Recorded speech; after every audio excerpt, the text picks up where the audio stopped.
Hello and welcome to yet another episode of Simblified, where we pretend to make you smarter without actually achieving that disastrous effect. So we leave your ignorance as it is. And it's kind we really need to polish our elevator pitch. Yeah, we need to polish our elevator pitch. Actually, that is one thing we have been consistently maintaining. We not only have we not made anyone smarter, the ignorance. And we've also consistently managed to remain as dumb as we started. I'll tell you why. Because we believe that all of our listeners should be very fit, and we will always advocate taking the stairs over the lift. Hence, we don't have an elevator pitch. This is the reason. Dear listener, we keep you in mind in all our thoughts. Wow. Okay, that killed off any remaining listeners. See, 10 years of working in advertising and you can justify any idea. If you went up the stairs, breathless and panting, and you had Dr. Spooner to say that, Dr. Spooner would say that you went up the stairs pantless and breathing. So, random thought. Oh, wow. So that sometimes amazes me how we manage to do this without scripting. Level for the intellectual discourse. Of course. So, today for a change, there is a small chance that the episode might actually be smarter than usual because we've got a smart young guy as a guest on the podcast, and he's going to tell us about something that we don't know anything about. So, welcome, Siddharth. Thank you, everyone. Yeah. And those simplified listeners who still maintain the wall chart, where we usually when kids are growing up, they'll write, height centimeter. Like that. There are simplified listeners. And yes, episode 231 was Jabs and Punches, where we simplified MMA with Siddharth, and this is that same very Siddharth. So this is, we had mentioned, I believe, at that point of time that he was multifaceted, and there's another facet that he is going to show us today. Yeah. Just thought I should mention that as well. So yes, Sid, welcome back to Simplified. We have a habit of getting repeat guests on once we find out that they have, multiple talents and things to talk about. So yeah, good to have you back. Happy to be here. And anyone who's been in marketing, content marketing knows repeat guests are the best way to. Yeah. Wow. Yeah. To talk about content marketer also. Right. Next episode also being planned. But Naren, I have to just let me lead in with context. A brief intro of Siddharth. So Siddharth is, apart from being an awesome guy and all, and maybe, the reason for that is he's my nephew. So, but we have a proud tradition of hosting many of the Shenoy clan on this podcast. I think they constitute about a third of our total podcast guests. But yes, I mean, with their immense amounts of knowledge and then Naren, I think we are pretty sorted. So there we have it. Yet another. How this episode came about was that I had a pretty fascinating conversation with Siddharth the last time I was in Mysore a month or so ago. And that was about Web3. And I've always, because I'm a little slightly older than you guys, like about 100 years older, I tend to rubbish everything that is new. So I was heartily rubbishing all of Web3. Web2 itself. Rubbishing Web2 itself. Yeah. And I remember actually, even like when internet was like just introduced to India, I was one of the guys who was rubbishing the internet as well. So Naren was the guy who was saying, what is this stupid net? I prefer my old-fashioned nylon ones. Yeah. That kind of stuff. And it turned out that Siddharth was quite deeply into Web3 and, as a Web3 professional. And he told me a lot of things. All of them went over my head, but I didn't let on. I nodded my head wisely and pretended to understand everything. And as soon as I came back to Bombay, I told somebody that I understood Web3 and they said, okay, what is it? And then I found myself at a loss for words. So then I thought maybe we should get Sid on the show. Do an episode on this. So this episode is as much a revision for you, Naren, as much as it is for enlightening our guests. So Web3 is a concept that has gone over my head also despite us having done several Yes, episodes on we've Web3 done and this. also a We've breakdown done of an episode on- cryptocurrencies yeah. long back, sometimes I have to go back and listen to my own explanation of Bitcoin so that I can understand the whole concept better.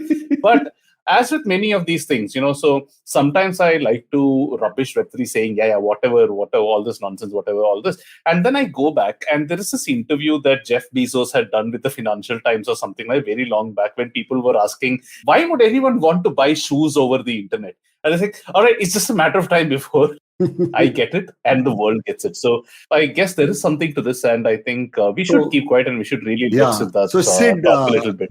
First about a little bit about yourself, and sort of lead us into this sort of fascinating topic. Yeah, so you all know I'm a qualified mechanical engineer, but I learned everything apart from mechanical engineering in college. You don't need to confess as these one things. does. Okay, we'll also tell all One of three the us guys, are MBAs. There we go. one of the guys here is a chemical I'm engineer. not an engineer, but sure. Oh, Naren, now that's going little too low, man. Like Chuck is he makes it an article of pride that he doesn't know anything about chemical engineering. Whatever he learned, he managed to forget really quickly. Yeah. So I actually decided not to do anything in the mechanical engineering industry when I was writing my thermodynamics paper. And just like how you initially could not understand Web3, I couldn't understand thermodynamics. There was no simplified episode of thermodynamics back then to get interested. Yeah. I don't think there's one now either, and I don't think there will be one in the future either. Yeah, so that's when I started tinkering around with a few different fields, whatever was cool back then, right? And then one thing led to another. The last time I was on Simblified, I was selling software. I was selling SaaS software, and now I'm here as a researcher in the Web3 space. Now, how did that happen? I didn't like what I was doing, and I had started reading about Web3. And I had gone to Goa with my friends in October of 2021, and one of them came to me and said, I think my whole Goa trip and the next 3 Goa trips are going to be mostly free. I said, how? And he said, I got something called an ENS airdrop worth $5,000. I'm like, okay, this is very interesting. If not for anything, let's at least read about it for those $5,000 or whatever, right? So I started reading about Web3 in my spare time. And then after a while, when I kept reading about it, it all started to kind of make sense. Maybe it formed some sort of a bias in my head, but then it's kind of made a lot of sense that it is not just like any trend, it could be a revolution. Because again, very much like Chuck said, Jeff Bezos was talking to the Financial Times and they said, who's ever going to buy books over the internet? We're pretty much in the same stage right now. Like, why decentralization? Why Web3? Web2 is doing so well. Lots of problems to solve in Web2. But Web3 brings in something very different. So if you look at Web1, it was all like static blog posts or pages which you could go and say lots and lots and lots of pornography. Not really. So actually, you had, I remember back in the day, the kind of rubbish we used to read. I mean, forget porn. The kind of rubbish. I mean, you'd read anything that came up on the, it was just insane. Yeah. Those old speeds were what really made you read Playboy for the articles because the images just wouldn't download. And in the days when Shami Kapoor was India's leading internet online content creator. This is This is cool. He was like a leading light. He was one of the pioneers of the internet. And so there's a friend of mine whom Sid also knows, Rohan. He was one of the early adopters of the internet, and then he had to butt heads with Shami Kapoor for something. And he was staggered to find out it was the Shami Kapoor. It was the same guy who used to like junk. I'll be most surprised if Shami Kapoor has something to do with Shami Kebab, but I think we feel this is a completely different episode for another day. But Sid, it's intriguing enough to have an episode on. Why not? Be surprised. Noted for future. We have done episodes for a lot less. Remember ice cream? But go on. Yes. Yeah, so that was Web 1. It had all these static web pages and it was mostly read-only.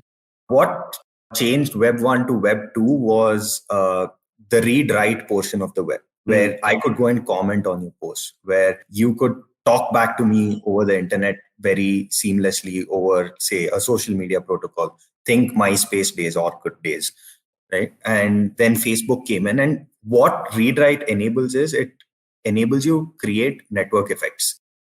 So once you have this network effect and then you have this distribution, what happens is all of the network effects value is derived by the company, which is like a Facebook or an Instagram. They accrue to the company. We got hooked onto Instagram, mindlessly scrolling reels for 1.5 hours a day on our most productive days.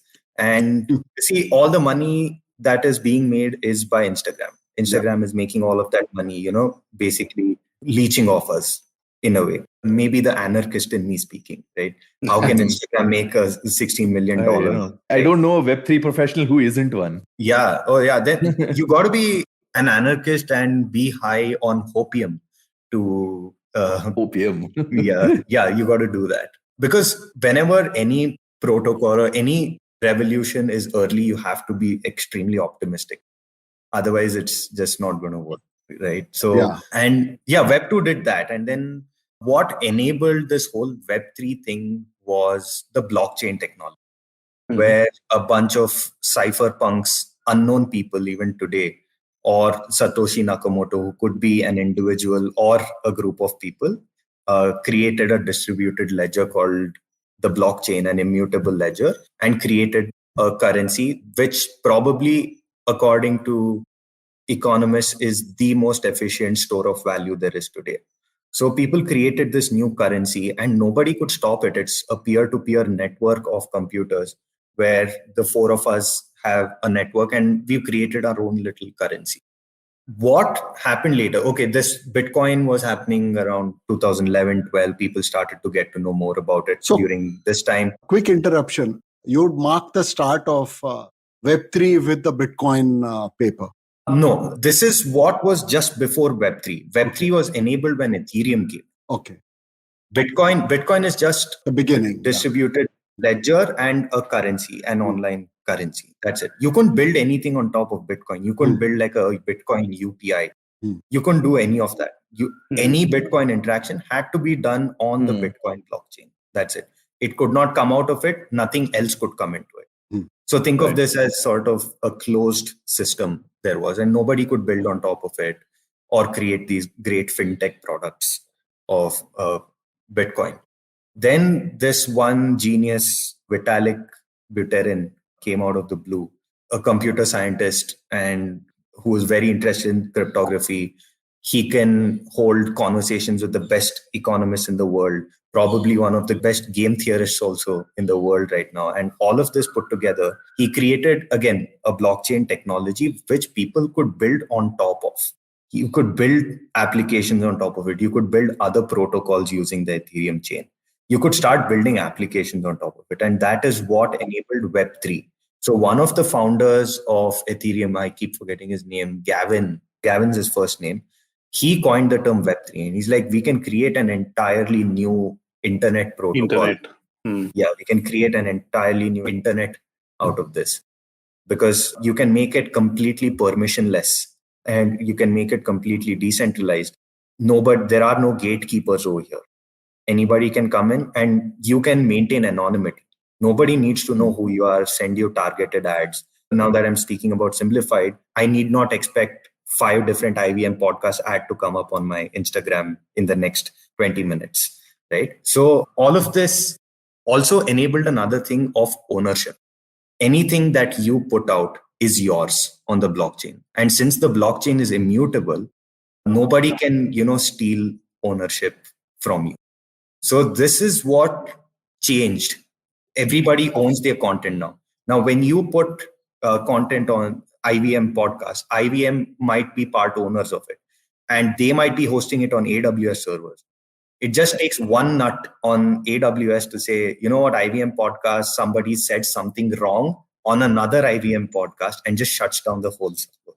And everything that you built over the past, 6, 7 years is just gone. It's just disappeared into thin air. Right? You technically don't own that content. So what happens then? I know this might be an edge case, but hey, there are many black swan if you think about it, Trump, right? Trump was not allowed to tweet. Correct. Right? So that was a political decision that was a decision that influenced the politics of the United States and by association, the politics of the world. And it was one switch in the hands of one guy, and he's out, right? You mute him, he's not on Twitter, and so yeah, I mean, that can happen. Of course, but Trump losing his voice is all sorts of good, but the principle is the same. Yeah, you're not in control of what's going to happen to your content or your voice. Absolutely. Yeah. And you see other events also happening. Like, for example, the Taylor Swift fiasco. The record label was owning most of the rights, and she could not sing her own songs at her own concerts without permission. I think that's bad. And so this is again a problem of ownership. This is a problem of centralization and gatekeeping.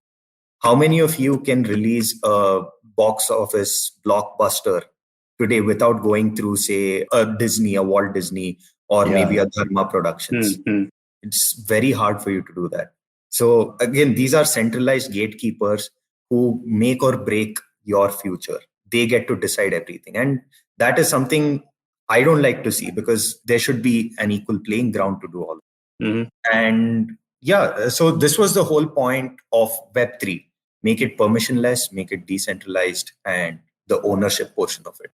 Ownership is always great. And what happens here is, now if there is no centralized entity controlling all of this, what happens is, how do you get users? Amazon today promises you the distribution, right? IVM Podcast promises you distribution. Maybe anywhere, right? Facebook gives you those ads. You can advertise there. How do you get your first consumers or your first users or your first customers? In Web3.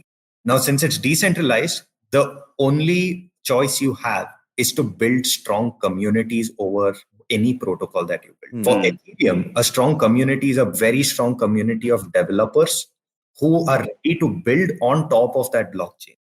So the more the developers come in and build like these cool products, more users like me will go use those products, which means there are more transactions happening on the blockchain, which means Ethereum's fees also keep increasing. And all those fees go back to the Ethereum token, which increases in value. So everybody is happy. I get to use my favorite product. The person who is built on top of Ethereum gets whatever cut he or she wants to take. And even those are decentralized protocols. Not one person like an Amazon is building on top of it. Again, these are governed by maybe DAOs. It may be governed by a set of smart contracts, which nobody can change. And yeah, this is I think that's an interesting point you brought up about this collaboration. And I think maybe you could tell us a little bit about DAOs in that way. Oh yeah, DAOs are super interesting. So DAOs, for the listeners who don't know, are decentralized organizations. So if you were to split the word into three, decentralized, which means there is no boss. You don't report to anybody. These are basically companies, right? These are like companies in the Web3 arena. Correct. You can look at them as companies, but there are Web3 companies, but DAOs are a group of people working together towards a common goal. Just think in very simple words. So let's take the example of India's most famous DAO. Although this DAO is not yet on chain, it's not governed by a set of smart contracts, because everybody internally is still figuring out what the dynamics in the community should be like. Once that is done, all of that's going to be maybe on a smart contract and then go on chain. Everybody's still figuring out how this is going to go. So the entire goal of Super Team DAO, which was started by Tanmay Bhatt, Akshay Bedi, and this guy called Cash, Devaya, all of these guys together came and said, Web3 has such great earning opportunities, and we want to give Indians the best earning opportunities in Web3, because Indians have a lot of talent, and we are going to provide the best Indian talent to global protocols in Web3. And this is how we're going to do it. So what they do is they collaborate with these big protocols globally, and they put out bounties. So bounties are the best ways to earn in DAO. So bounties are like, let's say I'll give you my personal example. So there is this one company called Stader Labs that had validator nodes, and they would earn any rewards by validating transactions on a blockchain. And Stader Labs wanted more distribution. Super Team DAO had this great following because there was Tanmay Bhatt, there was Akshay Bedi, there were all these great people. And they put out a bounty saying that anybody who can explain Stader Labs to the wider community in Web3 in a very simple manner, maybe 1,000 or a 2,000 word essay, the person who does it the best gets $1,000. Oh, wow. So for me, I'm incentivized to go and apply for the bounty. I wrote a 2,000 word essay, 50 other people wrote it. And then Super Team publishes the winning submission on their Substack, which is read by hundreds of thousands of people. And then Stader Labs at the end gets their distribution. They get eyes on what Stader Labs is. I was fortunate enough to win that bounty, and I was like, this is great. This was maybe a 6-hour effort for me to learn what a proof of stake chain was, speak to 3 different people about it. And I had the advantage of being very close to a beginner because I was very new back then. And I was closer to the knowledge levels of the extended community. And then I wrote it, I won it, and it was great. And I got inducted into the Super Team DAO as a member. So this is how Super Team promises the larger protocols that these people know their shit. That's how it works. And the point is, there is that entry barrier. In order to get into the DAO, everybody in the DAO has to accept you. Correct. It need not be everybody. It could be maybe a governing committee that does it. Again, people are still figuring out how DAOs work because DAOs are very, very nascent. Nobody has a perfect working DAO. Then there are these other really cool DAOs, like there's this one called Cabin, which I feel is running things very beautifully. So they say we want communities of creators coming in together, exchanging creative ideas. It could be writing, it could be podcasting, it could be painting, it could be any artist. So they want to enable the creator economy. So what Cabin DAO is doing is they purchased 2 plots of land in Texas and they call them neighborhoods. And they're planning to host these communities in many different places around the globe. And they also have an internet one that runs on their Discord. So there are 2 ways you can get into Cabin DAO. Either solve their bounties and earn some Cabin tokens, or the Cabin tokens are in the market. If you have a lot of money and you want to go, you can just buy one. You buy one from there, yeah. It's a free market. Buy your way in or earn your way. It's simple. And lots of creators meet there, exchange ideas together on their Discord servers. There are many different working groups. So creative people get to collaborate with each other, and that's how Cabin DAO works. It's fascinating. So, I will have several questions on everything that we just spoken about till now, let alone everything I have after this. We take a break right here, and we will be back with more Web3 and more Simplified. And now back to the conversation with Siddharth Rao on Web3 on Simplified. One of these is, everything that you're describing in terms of Web3 and DAOs right now, and whatever I've read up before, and even Eklavya when he was on the show, when he was talking about this, it seems that every use case of Web3 is very optimized towards people who are very invested themselves, in this case quite literally, in DAOs or a creative project or something like that. Like, what about the larger audience? Like, for example, I don't mind Amazon. I don't care if they're showing me ads or whatever the case is, because I am getting this product that I want for cheap. Now, in a different paradigm, I might get it marginally cheaper, or there might be a fairer deal for some seller somewhere who is getting bumped out because of higher costs, or whatever the case may be, right? But as a user, Web2 works for me, right? I'm able to see whatever shows are there on Hotstar or whatever it is. I'm able to use Instagram, etc. Yes, I probably even understand that doing that is bad for me, but overall the deal seems sort of like okay for me. I'm happy trading my data to them in exchange for free/not so free information, etc., etc. Well, the point that I'm trying to make is I am not seeing, at least what I've read up till now, how the larger community, like I understand very much how it makes a difference for the creative community. I understand how it makes sense for governing, etc., etc. All those use cases that you outlined right now, there's no doubt about that. It is fairer, etc. There is more stake and all that. How does Web3 really help a larger audience And are there examples of that are live right now, or projects that are envisaged over the next couple of years? Sorry, that's a super long, rambly question. That's a completely valid question. And I think a lot of Web3 people also need to ask themselves this question. Because users don't care. Straight up. Correct. Users absolutely don't care. They just need a better experience. Yeah. It's all about the experience. Yeah. It's all about the experience. Now, if I were to take the creator economy, for example, let's say there was a YouTube channel that absolutely got banned. They got a shadow ban. People are not able to discover. They are not able to grow users. They need a decentralized protocol, a permissionless protocol where they can go and post on. And it's going to be on the blockchain forever. Then there is no. And when, let's say they have like the 1,000 true fans or 100 true fans, I forgot the exact number on the theory. Now, let's say you don't care. So, for example, let's take Naren's case. He loves PG Wodehouse. He doesn't care if HarperCollins publishes it or someone else publishes it. Yeah, he wants exactly. And PG Wodehouse here is the creator. Now, imagine somebody just banned PG Wodehouse and pulled out all the books out of circulation. You just don't know. So the consumers follow where the value is. So let's say YouTube bans Tanmay Bhatt and he goes on to a permissionless protocol. I will go follow. I don't care whether it's on YouTube. You follow the creator. I'm going there to see Tanmay Bhatt. And when you look at a finance use case, Vyas is my cousin and I want to send him $100 because he bought me a set of AirPods in the US. Now, I don't need to use an international credit card, pay those fees, wait for the settlement, all of that to happen.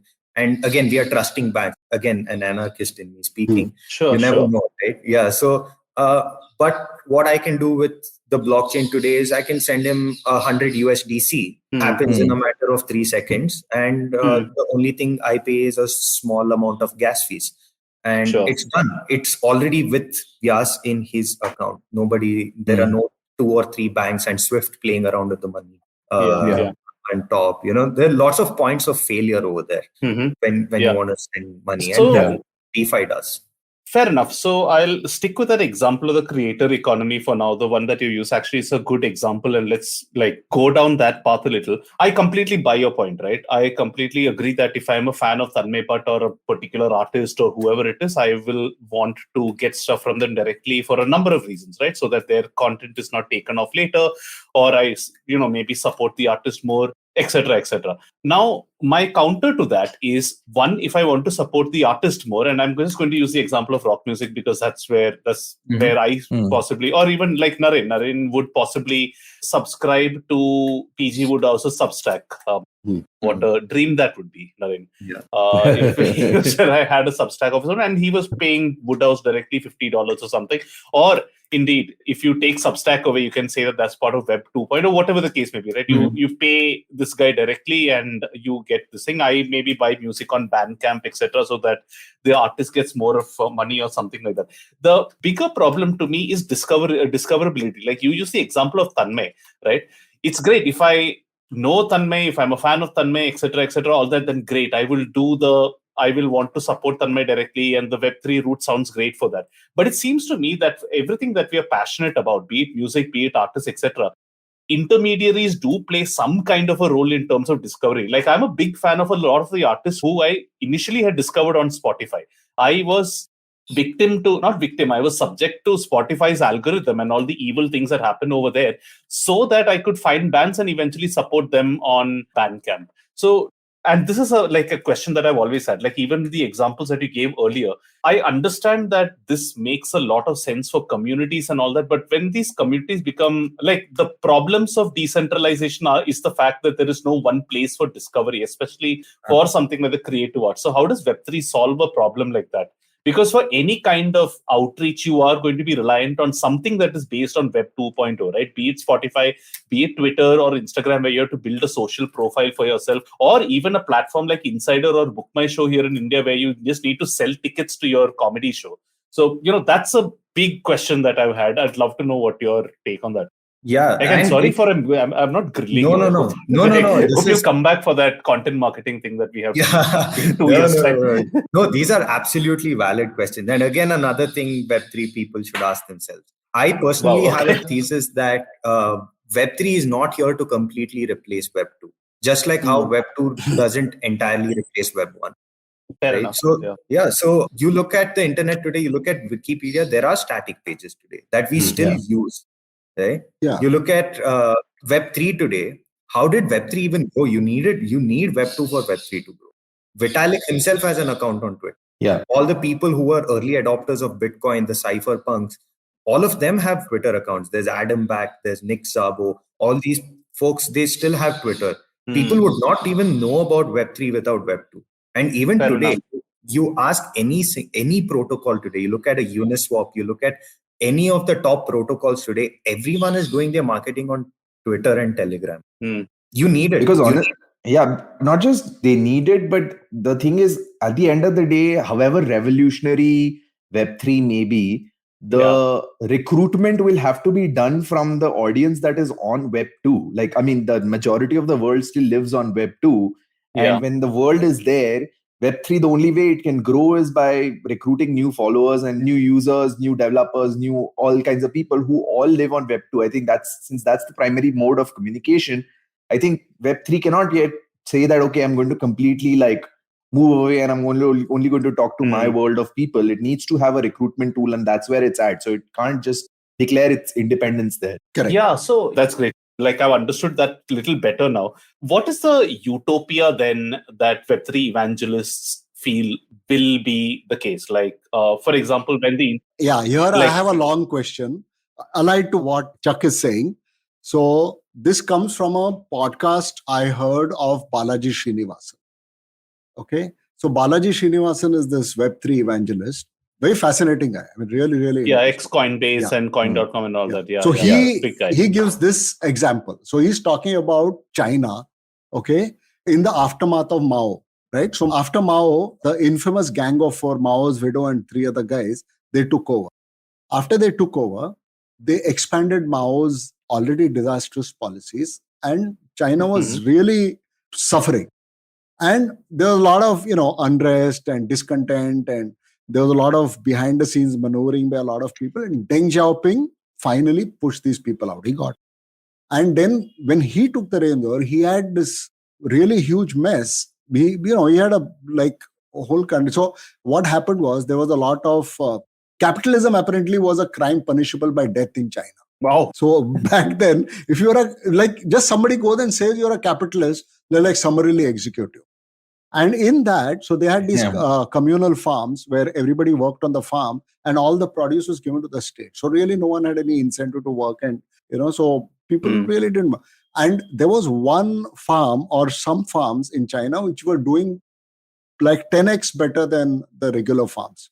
And nobody knew what the secret sauce was, but Deng's spies told him that they had a secret capitalist agreement between them. So they had a formula on how to divide the produce. So part of a large part of the produce they still give to the state, but of a little bit, they would share among themselves based on people's efforts.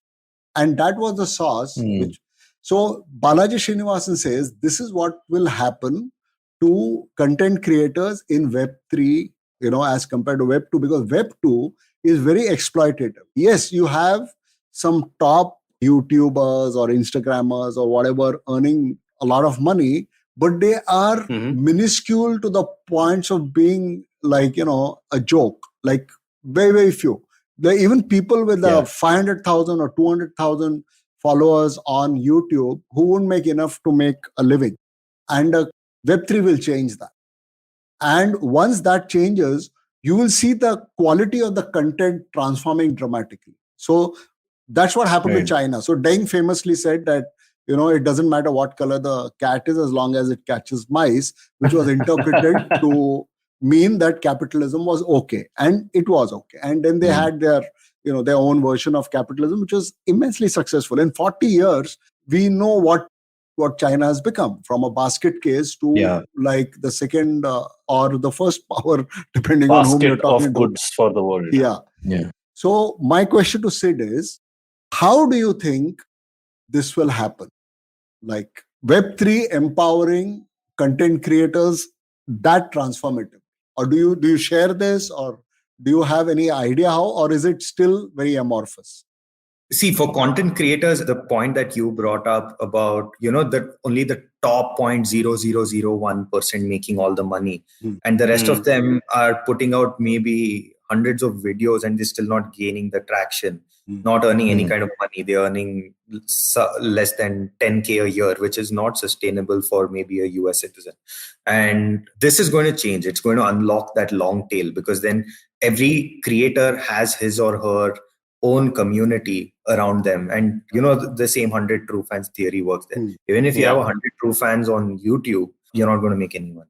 100 true fans, 1,000 true fans on YouTube, it's nothing for YouTube talks in millions or hundreds of thousands, and this is what is going to happen. And a lot of indie blogs are going to come up, a lot of indie movies are going to come up. Again, what Web3 solves again is not everything. It solves ownership, it solves gatekeeping. Right. Anything that has these two problems, Web3 can solve.